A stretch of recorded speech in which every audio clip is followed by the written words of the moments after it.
Dios eterno, Dios todopoderoso, agradecemos, Señor, en esta hora el poder estar reunidos como iglesia, pero especialmente este tiempo, Señor amado, donde podemos ser exhortados por tu palabra, Señor. En esta hora abre nuestra mente, nuestros corazones, Señor amado, para que podamos recibir tu palabra el día de hoy. Pedimos tu bendición en el nombre de Jesús. Amén. Tomen asiento, amados hermanos.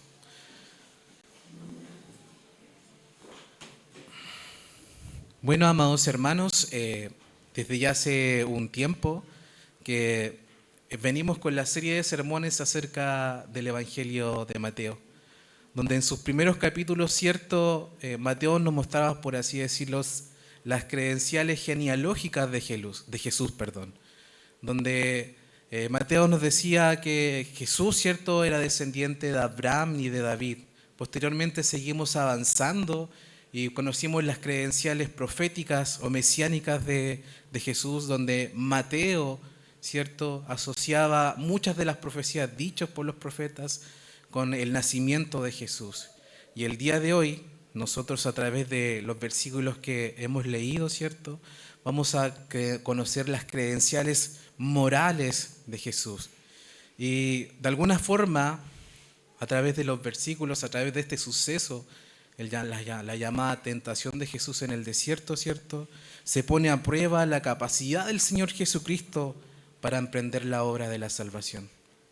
Y bien, puedo recordar que el domingo pasado, a través de la predicación de nuestro pastor Cristian, ¿cierto?, veíamos cómo Jesús era bautizado, ¿cierto?, en el Jordán, y cómo a través del bautismo Jesús se estaba identificando con aquellos que iba a salvar.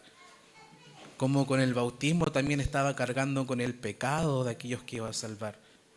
Y se estaba preparando ya para su ministerio y cumplir, decía Jesús, con lo que era justo.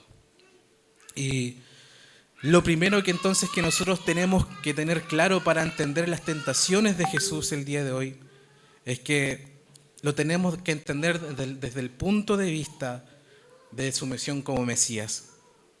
Y que al igual como en el bautismo, donde Jesús se identificó con aquellos que iba a salvar, vamos a ver que ahora en la tentación de igual forma Jesús se está identificando de alguna manera con aquellos que se iban a salvar. Y aunque se conoce este pasaje como las tentaciones de Jesús, nosotros podemos ver en estos pasajes algo mucho más que una tentación como la que cualquiera de nosotros puede tener. Más bien, estamos viendo en los versículos que recién leí, el primer combate entre el Hijo de Dios y Satanás, en la gran batalla por conseguir la liberación de los hombres y su salvación. Y sin duda debo mencionar que este pasaje es de suma importancia para nosotros, porque la tentación es sin duda una experiencia bien conocida por todos los cristianos.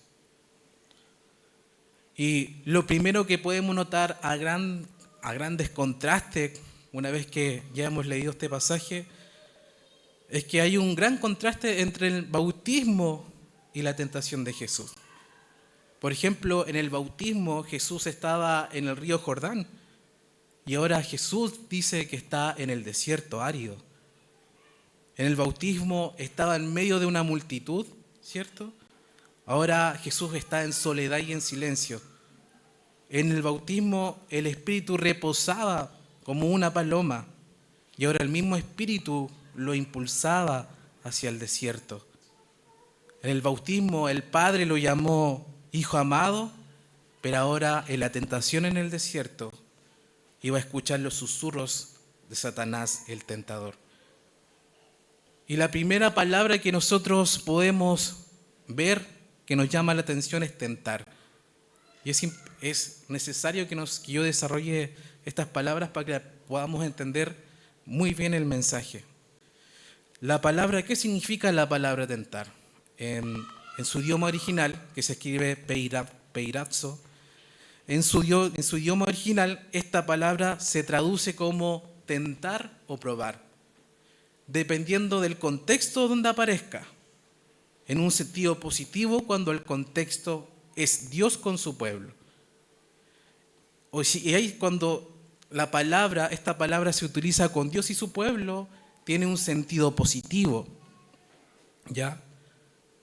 Y ahí sería cuando se utilizaría como probar o someter a prueba. Y un ejemplo lo podemos ver, por ejemplo, cuando Abraham fue probado por Dios cuando tenía que sacrificar a Isaac. Y fue probado, por supuesto, para mostrar su gran fe y fidelidad. Entonces podemos decir que Dios lo probó para obtener un resultado positivo. Y esta misma palabra se traduce en un sentido negativo como seducir o tentar o inducir al pecado cuando se usa en el contexto de la influencia del diablo en seducir a los hombres a pecar. Por lo cual, esta palabra, tentar, debemos entenderla en ambos sentidos. Por lo cual el Espíritu lleva a Jesús para que su fe fuera probada, pero el encargado de este proceso era Satanás, para que Jesús pecara contra Dios, pero Jesús venció todas las pruebas a las cuales lo sometió. Ahora es importante conocer esto también. ¿Cuál es la naturaleza de la tentación? ¿Cómo seduce la tentación o cómo nos prueba o lo tienta el enemigo? El apóstol Juan, en su primera epístola, nos dice que se manifiesta de 3 formas diferentes. Mire lo que dice primera de Juan 2:15. Dice lo siguiente: no améis al mundo ni las cosas que están en el mundo. Si alguno ama al mundo, el amor del Padre no está en él. Porque todo lo que hay en el mundo, la pasión de la carne, la pasión de los ojos y la arrogancia de la vida, no proviene del Padre, sino del mundo. En estos versículos que recién leí, nosotros podemos ver las 3 formas en que el ser humano es tentado, en que nosotros somos tentados. La pasión de la carne, o los deseos de la carne, como lo dice en otra versión. La pasión de los ojos, o los deseos de los ojos. La arrogancia de la vida, o la vanagloria de la vida. En estas 3 maneras, el tentador, que es Satanás, nos intentará seducir, y así lo ha hecho desde el principio de los tiempos.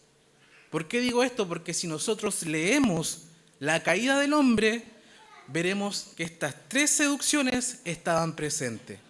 ¿Qué nos dice Génesis 3-6? Dice lo siguiente: cuando la mujer vio que el árbol era bueno para comer, ahí tenemos el deseo de la carne, y que era agradable a los ojos, tenemos los deseos de los ojos, y que el árbol era deseable para alcanzar sabiduría, la vanagloria de la vida, tomó de su fruto y comió y dio también a su marido que estaba con ella y él comió. Aquí estamos viendo de que, por así decir, este patrón de tentación que utiliza el tentador lo vemos desde Génesis y lo vemos durante todas las escrituras y es también para nosotros. De esta forma entonces vemos las tentaciones desde Primera de Juan presentes en la caída de Adán y Eva, y esa también así en la actualidad, como también el tentador tienta a la humanidad. Ahora, la tentación induce al hombre a pecar. ¿Y el pecado qué produce? Produce muerte. ¿Qué nos dice Santiago 1:3-15? Dice lo siguiente: que nadie diga cuando es tentado, soy tentado por Dios, porque Dios no puede ser tentado por el mal y él mismo no tienta a nadie, sino que cada uno es tentado cuando es llevado y seducido por su propia pasión. Después, cuando la pasión ha concebido, da luz pecado, y cuando el pecado es consumado, engendra muerte. Entonces, amados hermanos, el resultado final de que el hombre ceda a la tentación es muerte. Ahora, el diablo va a llegar a tentar a Jesús en estas 3 áreas. Vamos a ver que en la tentación de Jesús vamos a encontrar el mismo patrón. Pero, sin embargo, Jesús logró vencerlas. Y de algunas formas podemos ver lo siguiente: que así como Adán fue tentado en el huerto del Edén, y teniendo las mejores condiciones que Jesús, así nuestro Señor fue tentado de la misma forma en el desierto. Por lo cual podemos ver un patrón en Primera de Juan, en la caída de Adán y en las tentaciones de Jesús en el desierto.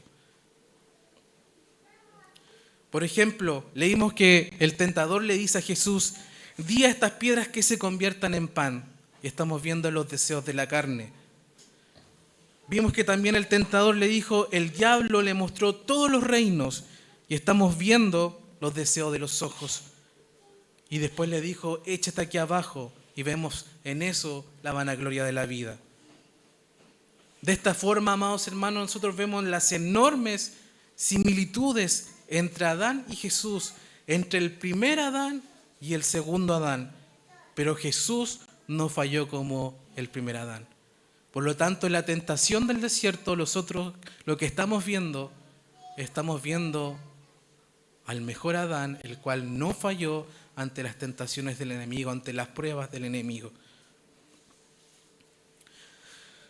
Las Escrituras dicen en Romanos 5, 18 y 19: por tanto, así como un solo pecado causó la condenación de todos, también un solo acto de justicia produjo la justificación, que da vida a todos. Porque así como por la desobediencia de uno solo muchos fueron hechos pecadores, también por la obediencia de uno solo muchos serán hechos justos.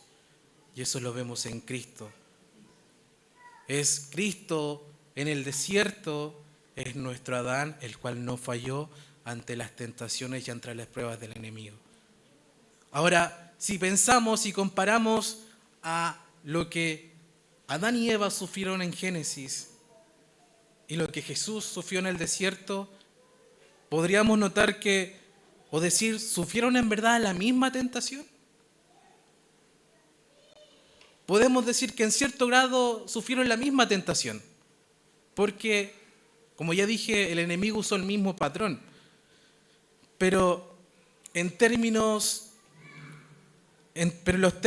tentación de Jesús fue radicalmente diferente a aquellos que sufrieron en el Edén.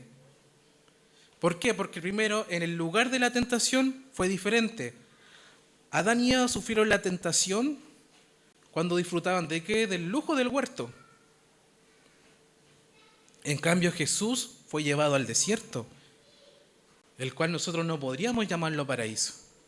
O sea, las condiciones, por así decirlo, naturales donde sufrió la primera tentación eran óptimas, porque Adán y Eva estaban en el paraíso, estaban por así decirlo, con agua, tenían quizás una temperatura correcta, pero Jesús no. Jesús estaba en el desierto de Judea, sin agua, y vamos a ver más adelante que estuvo 40 días en uno de los desiertos más áridos del mundo. Otra diferencia que podemos notar es que mientras la tentación de Adán, cuando Adán con Eva estaban sufriendo la tentación, ambos estaban juntos, estaban acompañados. En cambio, cuando Jesús va al desierto, el texto que leemos decía que Jesús estaba solo, que estaba sufriendo la tentación solo. Entonces podríamos decir y concluir que Adán y Eva fueron tentados, por así decirlo, como en un restaurante gourmet, porque ellos en el paraíso tenían de todos los frutos maravillosos que podían comer. Se le podían elegir el cualquiera para satisfacer su hambre. En cambio, Jesús enfrentó la tentación después de un ayuno de 40 días, por lo cual Jesús enfrentó su tentación, enfrentó la prueba con hambre. En sí, Adán y Eva fueron probados con el vientre lleno, en cambio Jesús fue probado con hambre, hambriento. Y ahora nos preguntamos, el primer versículo dice que el Espíritu fue que Él llevó a Jesús al desierto. Y la primera pregunta que nos podemos hacer cuando leemos esto, ¿por qué el Espíritu llevó a Jesús al desierto? Simplemente esto es porque hace énfasis en la convicción que infundió el Espíritu Santo sobre la necesidad de aquella experiencia. por lo cual tal experiencia estaba dentro de los planes de Dios para su Hijo. Tenía que cumplir la obra de ser el nuevo Adán. Por lo tanto, Jesús tenía que ir al desierto y el Espíritu Santo lo impulsaba a cumplir con esta obra. Y vamos a empezar a ver ahora que ya tenemos un poco el panorama claro, que es tentar y cómo era la tentación y cómo Jesús es nuestro nuevo Adán. Vamos a ver la primera tentación. A partir del versículo 2, ¿cierto? Se nos comienza a presentar las tentaciones de Jesús. Jesús, como ya dije, había ayunado 40 días y en consecuencia dice el texto que tenía hambre. Y por supuesto, el enemigo no pierde el tiempo en tentarlo con los deseos de la carne. ¿Y qué le dice? Si eres el Hijo de Dios, di que estas piedras se conviertan en pan. ¿Qué estaba haciendo entonces el diablo con decirles estas palabras a Jesús? Por ejemplo, una sugerencia para nosotros así no sería una tentación, debido a que nosotros no podemos hacer eso, no tenemos el poder para hacer eso. En cambio, esa sugerencia del enemigo sí era una tentación de Jesús. ¿Por qué? Porque él podía demostrar sus poderes y usarlos de manera egoísta, satisfaciendo sus propias necesidades carnales, fuera de la voluntad del Padre, y así hacerlo caer en pecado de la falta de confianza. O sea, simplemente Jesús sí podía convertir esas piedras en pan. Imagínese un hombre que lleva 40 días ayunando. Jesús, sí esa tentación para Jesús era real. ¿Pero qué lo estaba llevando a hacer el enemigo? Lo estaba llevando a dejar de confiar en el Padre, ¿cierto? En simples palabras, Satanás le estaba diciendo a Jesús: ¿qué estás haciendo? ¿Qué está haciendo el Hijo de Dios teniendo hambre? Si tú tienes el poder para convertir estas piedras en pan. ¿Pero qué le contestó Jesús? Sin embargo, como vimos en el texto, Jesús no cayó en la tentación y se defendió de los ataques del enemigo. ¿Por qué? Y esto es importante, amados hermanos. Por medio de la palabra de Dios. Él respondió y dijo: escrito está.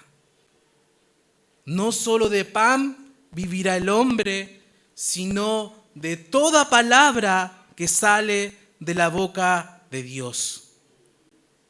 Citando las Escrituras en Deuteronomio, capítulo 8, versículo 3.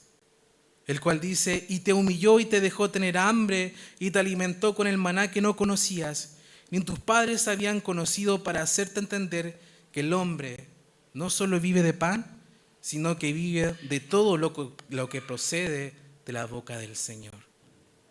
Lo primero que el Señor, y es enseñanza para nosotros, nosotros debemos combatir las tentaciones a través de la palabra de Dios.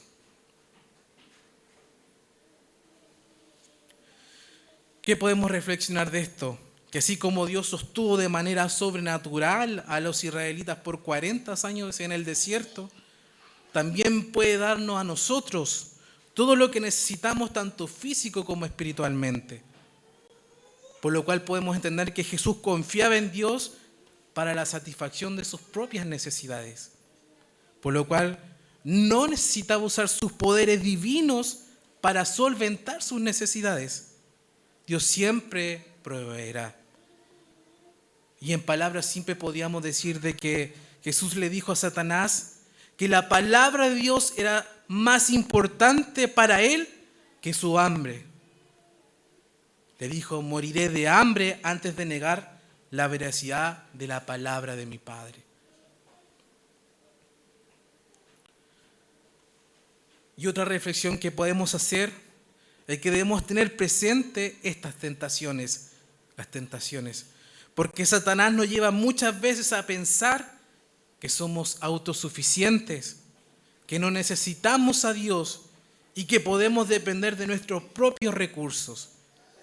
que no necesitamos escuchar su palabra y menos regirnos por ella. En la segunda tentación dice lo siguiente el versículo: entonces el diablo le llevó a la ciudad santa y le puso sobre el pináculo del templo y le dijo: si eres el Hijo de Dios, lánzate abajo, pues escrito está: a sus ángeles te encomendará y en las manos te llevarán, no sea que tus pies tropiece en piedra. Jesús le dijo: también está escrito: no tentarás al Señor tu Dios. Esta tentación tiene que ver con la vanagloria de la vida, y para ello el diablo llevó a Jesús al pináculo del templo de Jerusalén. Y si analizamos un poco, vemos el pináculo del templo de Jerusalén tenía alrededor de 15 pisos, que son aproximadamente 180 metros. No sabemos cómo, pero el diablo lleva rápidamente a Jesús a Jerusalén, sobre un ala del templo, ¿cierto? Y desde una altura vertiginosa, porque eran 180 metros, y después de haber fracasado en su primer intento por hacerlo fallar en la confianza a Jesús que tenía en Dios. Por lo que ahora Satanás recurre al exceso de confianza, a decirle que realmente si Dios le iba a cuidar, si él se lanzaba, ¿cierto? Como dice la Escritura, incluso el enemigo utilizó la misma Escritura, ¿cierto?, para tentarle a Jesús en un exceso de confianza, diciéndole que si él se estiraba y como las Escrituras decían, lo iba a salvar. Como ya dije, Satanás se aprovecha de la respuesta de Jesús basada en la Escritura y le dice, bueno, que si las Sagradas Escrituras, que cite las Sagradas Escrituras, que bien confías en Dios y al no usar tus propios poderes para alimentarte, así que ahora demuestra tu confianza en Dios, ya que escrito está: a sus ángeles te encomendará y en las manos te llevará, no sea que tus pies tropiecen en piedra. Con esto, Satanás había citado el Salmo 91, pero Satanás hace algo muy peligroso: tuerce el significado de las Escrituras, ya que el uso que hace de los versículos no refleja la intención de este. Y además debemos pensar que Jesús, al saltar, llegaría al templo de una forma sobrenatural que llamaría la atención como un espectáculo milagroso, y así sería reconocido por todos como el Mesías. De esa forma sería admirado como por quien está bajo la protección especial de Dios, y sería recibido como quien viene con una comisión especial del cielo. Sin duda era una forma de probar si Dios estaba con Jesús o no. Pero Jesús responde usando correctamente otro pasaje de las Escrituras. Escrito está también: no tentarás al Señor tu Dios. Y nuevamente ese pasaje lo encontramos en Deuteronomio, pero esta vez en el versículo 6:16. Jesús sabía que intentar forzar o manipular a Dios el Padre hacia tal demostración tentaría a Dios, lo cual las Escrituras prohíben completamente. Por lo tanto, amados hermanos, esto debe advertirnos en contra de demandar algo espectacular de Dios para comprobar su amoroso cuidado por nosotros. Él ya ha dado la última demostración de su amor por nosotros en la cruz, y no puede ser nada más espectacular que eso. Una vez más, amados hermanos, y algo que no debemos olvidar, es la respuesta de Jesús. Escrito está, el cual también arroja una luz acerca de una de las leyes básicas de la interpretación bíblica. La Biblia interpreta a la Biblia. No debemos sacar la conclusión de un solo pasaje, separándolo de otros y apartándolo de su contexto y desunido de la unidad verdadera. De esa forma, incluso el día de hoy, el enemigo también actúa torciendo las Escrituras. Y muchas veces nosotros caemos en esa tentación. Porque sin lugar a duda, muchas veces para nuestra conveniencia, tratamos de citar o recordar pasajes que nos convienen a nosotros cuando queremos justificarnos por algo que hemos hecho. Vemos entonces en esta tentación cómo el enemigo había tentado a Jesús para un exceso de confianza, ¿cierto? Haciéndolo que Jesús se lanzara desde el pináculo para hacer un acto milagroso, pero Jesús le dice que no tentará al Señor, que no debe tentar al Señor. Vamos entonces ahora a la tercera tentación. El versículo 4:8 dice lo siguiente: otra vez el diablo le llevó a un monte muy alto y le mostró todos los reinos del mundo y la gloria de ellos. Y le dijo: todo esto te daré si postrándote me adoras. Entonces Jesús le dijo: vete, Satanás, porque escrito está: al Señor tu Dios adorarás y solo a Él servirás. El diablo entonces le dejó, y aquí ángeles vinieron y le servían. Podemos ver entonces, lo único que falta, que esta tentación tiene que ver con los deseos de los ojos. Si vemos detenidamente, el diablo comenzó tentando a Jesús en la primera tentación con una falta de confianza, ¿cierto? De que Dios no le iba a sustentar. Seguido, en la segunda tentación, con un exceso de confianza, diciéndole que se lanzara del pináculo. Y ahora, en la tercera tentación, una falta de confianza. Simplemente podemos ver de que el diablo, o el tentador, ya está frustrado. Y sin duda esta es la tentación más descarada de todas. En palabras simples, Satanás le está ofreciendo a Jesús todos los reinos del mundo a cambio de su adoración. Esto implicaba reconocerle como autoridad última en este mundo, servirle, obedecerle y aceptar el modelo de gobierno para este mundo. Sin duda, esta tentación tenía directa asociación a cómo Jesús iba a establecer su reino en este mundo.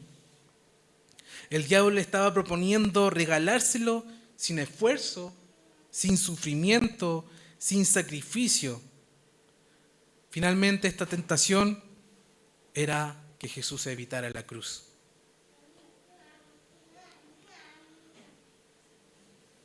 Al final, Jesús muestra su autoridad al decirle al diablo que se vaya. Entonces Jesús le dijo: vete, Satanás, porque escrito está: al Señor tu Dios adorarás y solo a Él servirás. Citando nuevamente Deuteronomio. Una vez más, Jesús cita Deuteronomio. Con esto Jesús nos mostró que el mejor camino es el esperar en la voluntad de Dios, siguiendo su camino y no las ofertas o atajos que el diablo nos puede ofrecer. 3 veces, amados hermanos, llegó el ataque y 3 veces fue atacado la confiabilidad de la palabra de Dios. En todo esto podemos reflexionar en 2 cosas.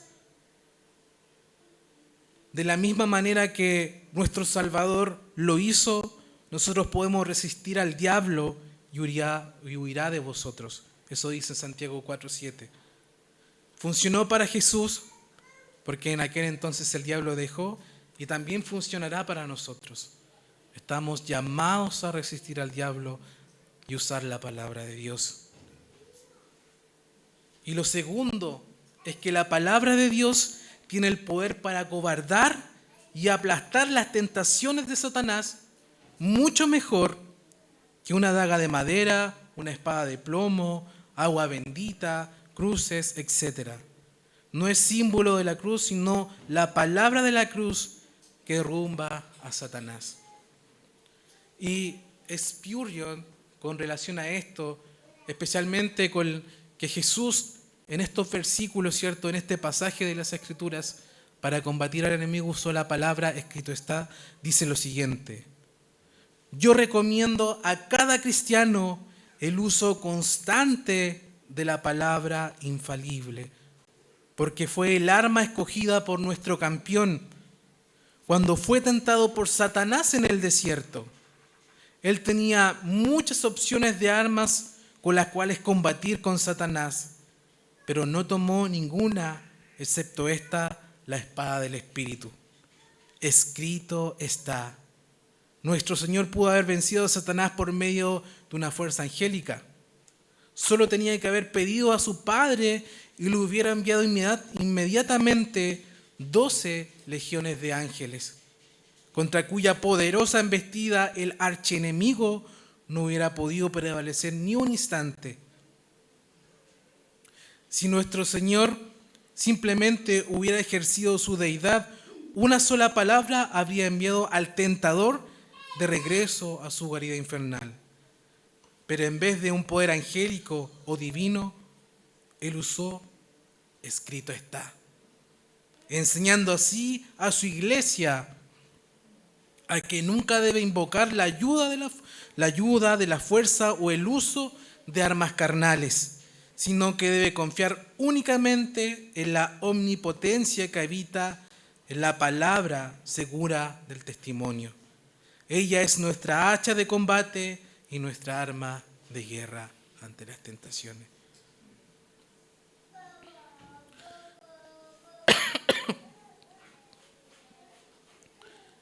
El texto termina diciendo que y vinieron los ángeles y le servían. Y una de las cosas que cabe señalar, que las tentaciones que Jesús sufrió no solamente fueron en el desierto, sino que si bien el enemigo se fue, Satanás, después que una vez Jesús le reprendió y vio que había cumplido su papel de Adán, de que perfectamente él no había caído en pecado, de que no había caído en las tentaciones, de que había pasado la prueba. Satanás, si bien dice el texto que se fue por un momento, vemos que a lo largo del ministerio de Jesús lo siguió tentando. Y una de las cosas que podemos recordar es cuando estaba con Pedro y Pedro le dice que no vaya a Jerusalén porque ahí lo van a matar, y Jesús le dice: apártate de mí, Satanás. Constantemente el enemigo estuvo tratando de hacer caer a Jesús, pero una y otra vez Jesús lo combatía a través de la palabra, escrito está. Por lo cual nosotros podemos entender que en el desierto Jesús se identificó con nosotros, pero al mismo tiempo nos enseñó cómo nosotros debemos librar esta guerra con las tentaciones. Este mismo pasaje de las Escrituras lo encontramos en Marcos, pero en esta última parte Marcos agrega de que Jesús estaba con las fieras, dice, y los ángeles le servían. Tanto podemos concluir entonces, tanto las fieras salvajes como los ángeles reconocían cada uno a su manera la autoridad de Jesús como el Hijo de Dios, el hombre perfecto, que se presentaba en este mundo para liberar a la humanidad y a la creación de la esclavitud de Satanás y el pecado. Por último, los ángeles estuvieron allí todo el tiempo y Jesús sabía que el Padre le encomendaría a los ángeles.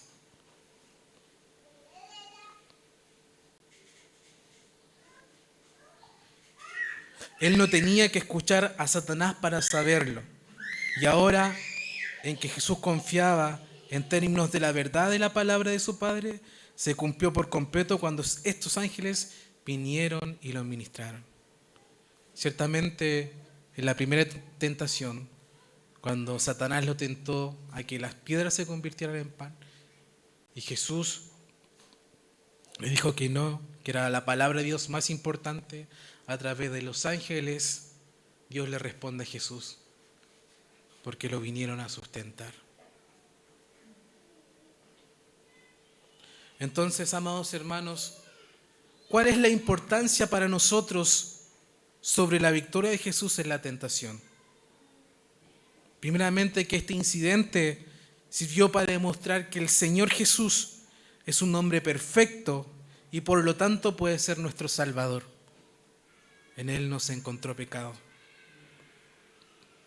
Si hubiera cedido alguna de las tentaciones, habría quedado descalificado para tan importante tarea.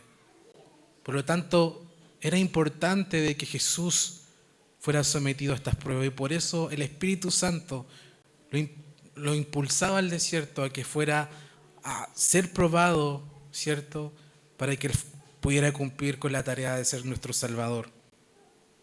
El hecho de que Jesús pasó por estas tentaciones le capacitó para que pueda ser nuestro sumo sacerdote,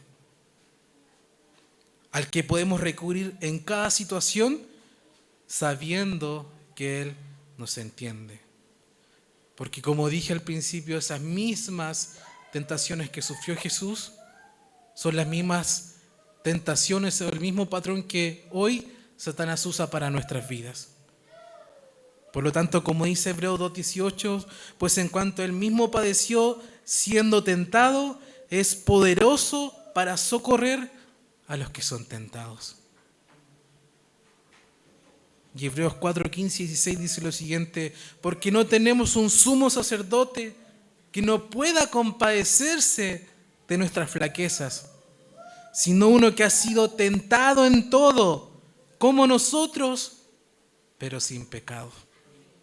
Por tanto, acerquémonos con confianza al trono de la gracia para que recibamos misericordia y hallemos gracia para la ayuda oportuna. A través de lo que Jesús sufrió en el desierto, Él puede entendernos. Y estos pasajes que recién leí se van a volver de manera diferente para nosotros, porque entendemos de que Él nos entiende cuando estamos en tentación. Con esto, amados hermanos, estoy terminando la predicación del día de hoy. Les voy a pedir que nos pongamos de pie y podamos elevar una oración por la palabra del día de hoy. Amado